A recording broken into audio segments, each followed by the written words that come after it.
You're listening to Rabbi Aryeh Wolbe from Torch, the Torah Outreach Resource Center of Houston. This is the Prayer Podcast. All right, good morning. Welcome back, everybody, to the Prayer Podcast. This morning, we are going to begin talking about blessings.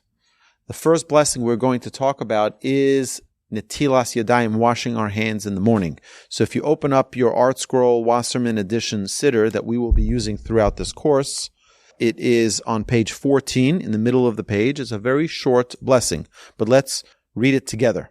Baruch atah Adonai Eloheinu melech ha'olam asher kiddishanu b'mitzvosav v'tzivanu al netilas yadayim.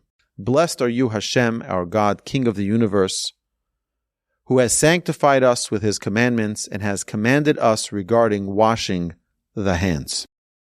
So let's begin our exploration of this incredible blessing.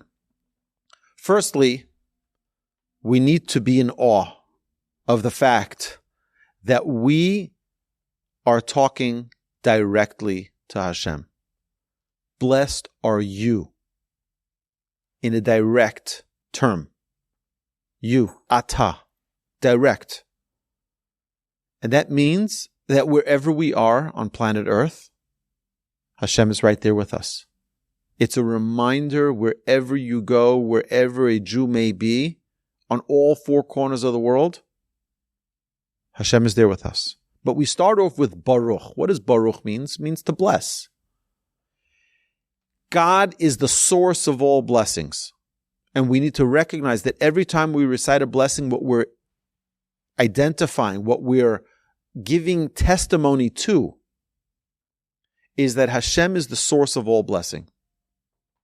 All blessings that we have, all blessings that we desire, we're recognizing that Hashem is that source of blessing. So we say Baruch, we're referring to God as the blessed one. Why?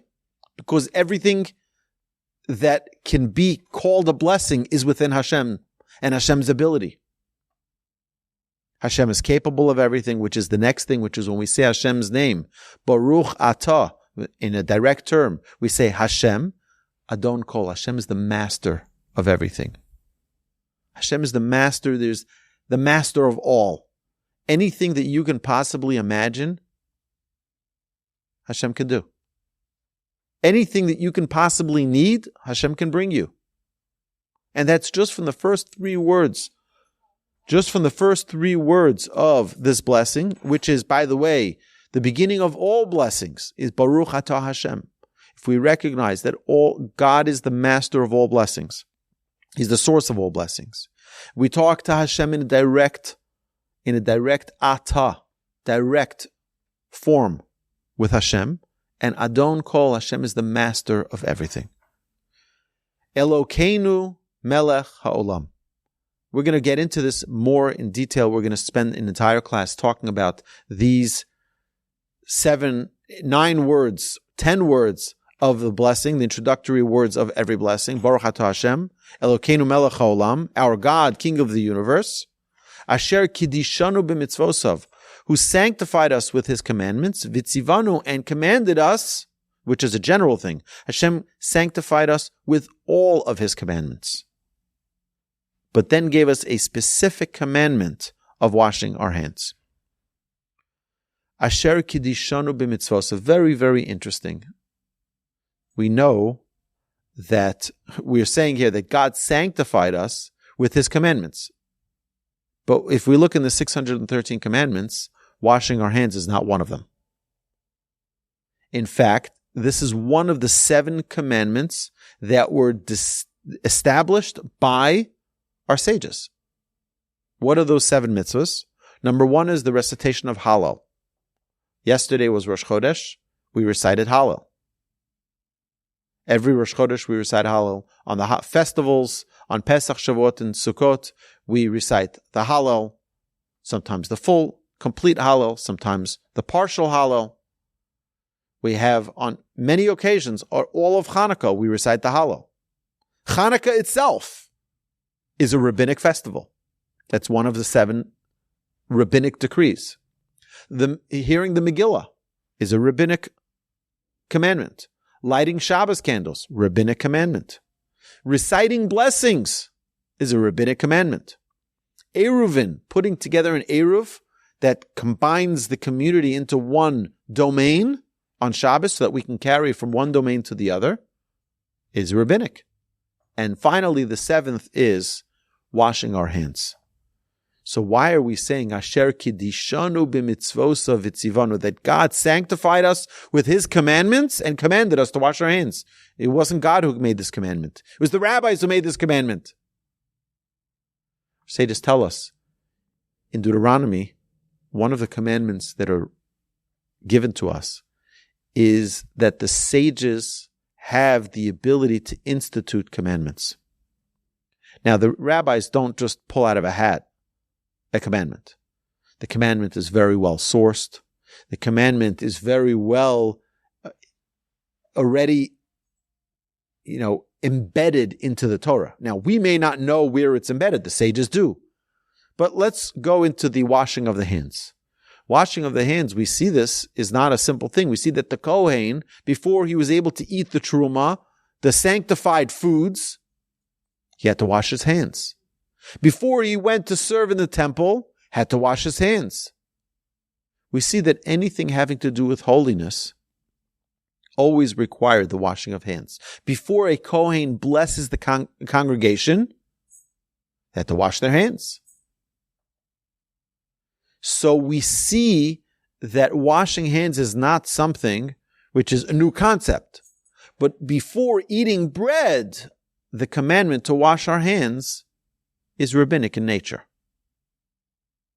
Waking up in the morning and washing our hands before we start our day, before reciting a blessing, before saying Hashem's name, is rabbinic in nature.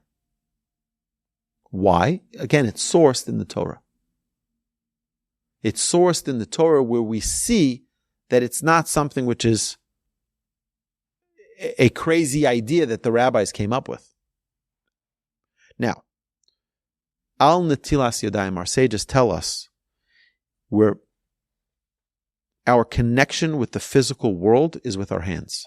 What do we do in washing our hands? So to get it clear, for those of you who are not familiar with our Everyday Judaism podcast, where in it we talk about the step-by-step process of washing hands. So we wake up in the morning. The first thing we do in the morning is we can say Modeh, which we, in 2 podcasts ago, we talked about the explanation, understanding Modeh. But in the words of Modeh, we do not say Hashem's name, because you cannot say Hashem's name when you're not in a state of purity. Why are we in a state of impurity? Our sages tell us 2 reasons. Number 1, because when we are sleeping, our soul departs our body, and our body is left like a corpse. And then Hashem restores that soul within us when we arise.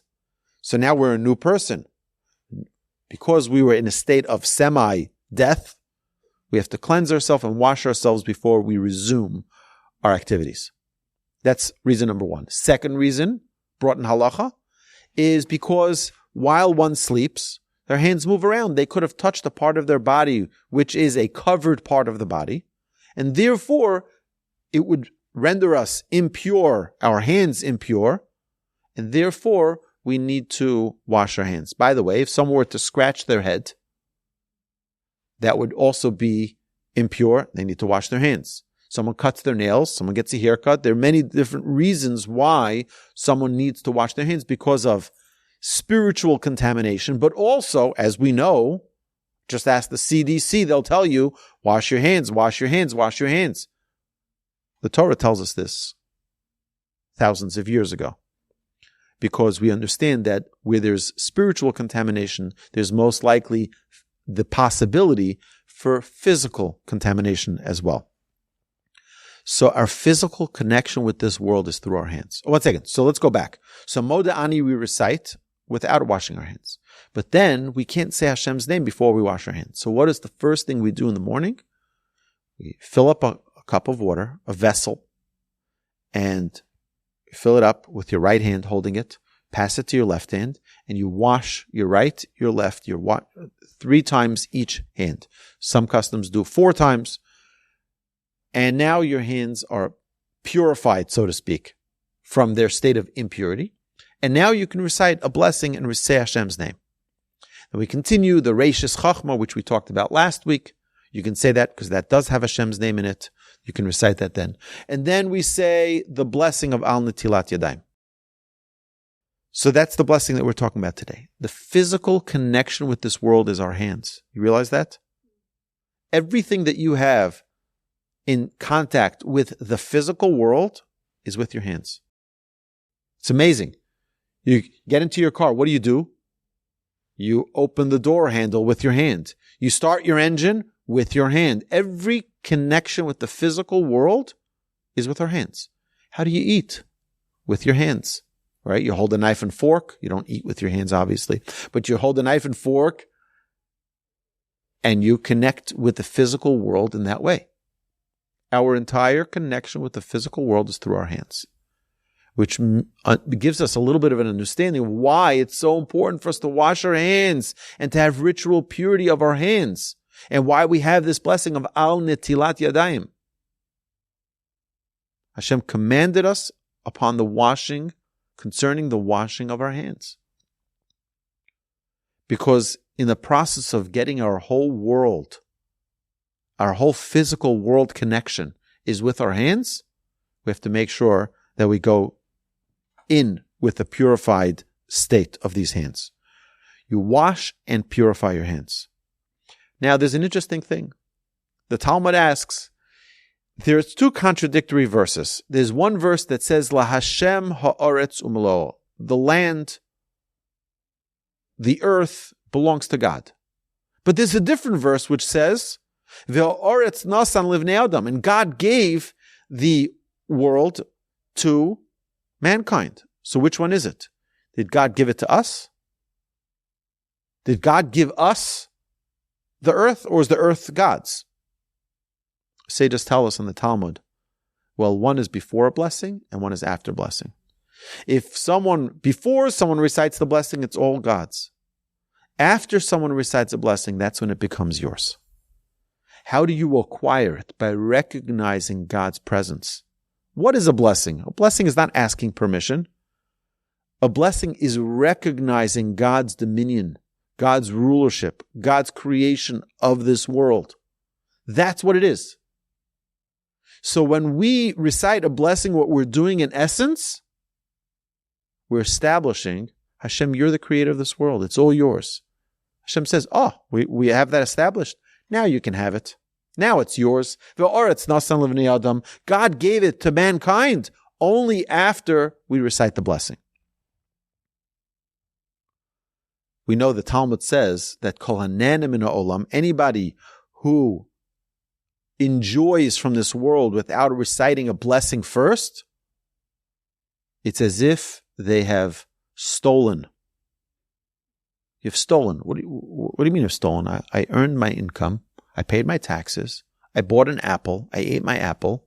And now you're saying I stole it because they didn't recite a blessing? I paid for it. The idea is, on a whole different level, perhaps, that when you enjoy from this world without reciting a blessing, you're enjoying from this world without recognizing the gift that has been given to you. You're stealing from yourself the opportunity to be happy. You're stealing from yourself the opportunity to feel enriched. You're stealing from yourself the opportunity of feeling a closeness with the Almighty. That is something that a person has to take into consideration. We have to be very, very careful about this. Not to waste the opportunity. You're about to enjoy something. Take it up a notch. Take it up a notch. You want to live a luxury life? A life without any anxiety, without any fear or worry, without any stress? Give thanks to Hashem. And that's what we're doing when we recite the blessing, the simple blessing of Al Netilas Yadayim, of concerning the washing of our hands. That one blessing, what we're doing is we're recognizing that our entire connection to the physical world is a blessing from Hashem. Every physical pleasure that we have is a gift from Hashem. Not to take it for granted, to recognize and appreciate it.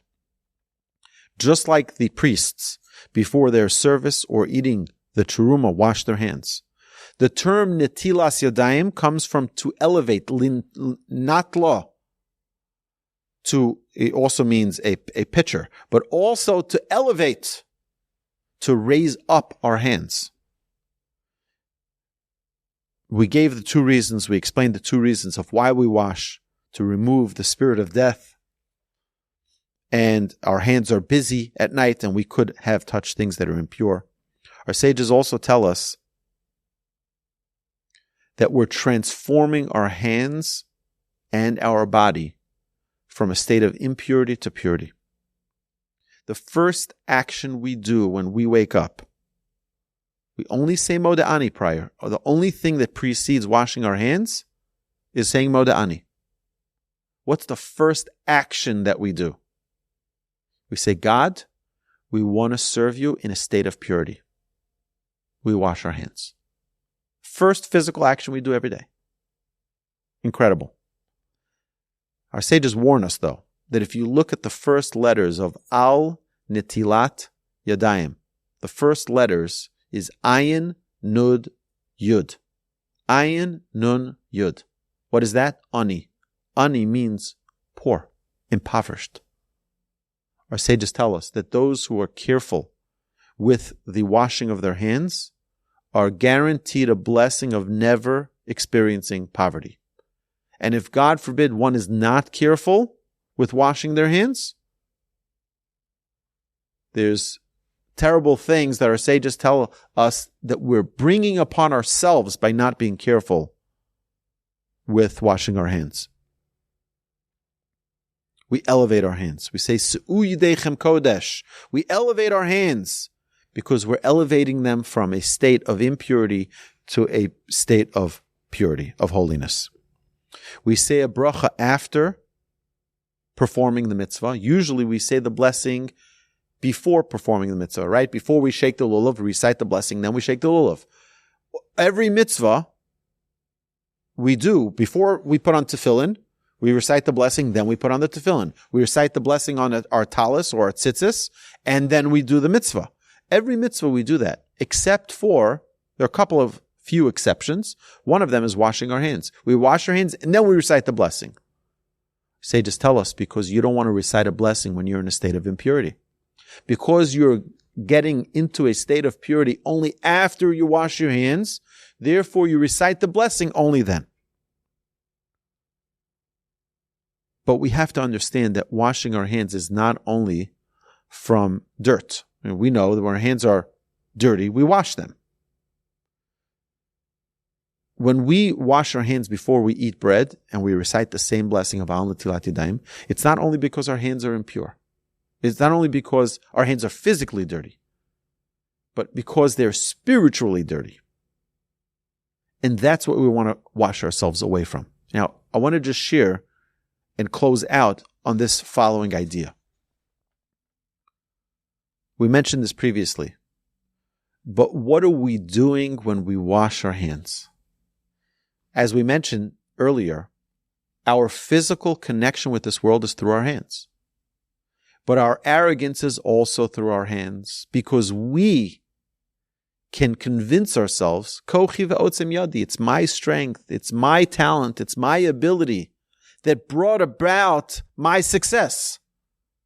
Look at my livelihood, look at my business, a flourishing business. Look at my success. Me, my hands, my doing, these 10 fingers, these hands, this is what brought my success. We're about to eat our bread. We're about to start our day. We can think that we attribute things to my own doing. I'm so smart, I'm so capable, I'm so talented. We wash away our arrogance. Before you touch your bread, before you start your day, we wash our hands away from that thought of arrogance. We cleanse ourselves of the thought that we have any accomplishments on our own. Everything is from a blessing of the Almighty. Without Hashem's help, we cannot do anything. And that's what we're recognizing with Netilas Yadayim. It's so special, this mitzvah, to wash our hands every single day. In the morning and throughout the day before we eat. Of course, after we use the restroom, which we're going to see next week, we're going to talk about the blessing of Asher Yatzar, where God created us with absolute physical perfection. We're going to get into that next week. But this week we have to focus on the blessing that God gives us, the ability to connect with His world with our physical hands, and washing away thoughts of impurity, washing away thoughts of arrogance, and coming to God with a sense of humility, that we realize everything is from Hashem, which is why we lift up our hands. We say, Hashem, we've got nothing without you. How do prisoners, POWs, when they're giving up, they raise their hands? I have nothing. That's what we need to do in front of the Almighty when we wash our hands. We raise up our hands. It says opposite your face so you can see you really have nothing. You've got nothing here. Hashem, it's all from you. Everything that we do have, we have to give thanks to Hashem. My dear friends, let's work on this week. Work on our prayer. Work on recognizing each blessing as we go week by week. God willing, we'll have the opportunity to focus on each blessing one at a time. Have a magnificent week.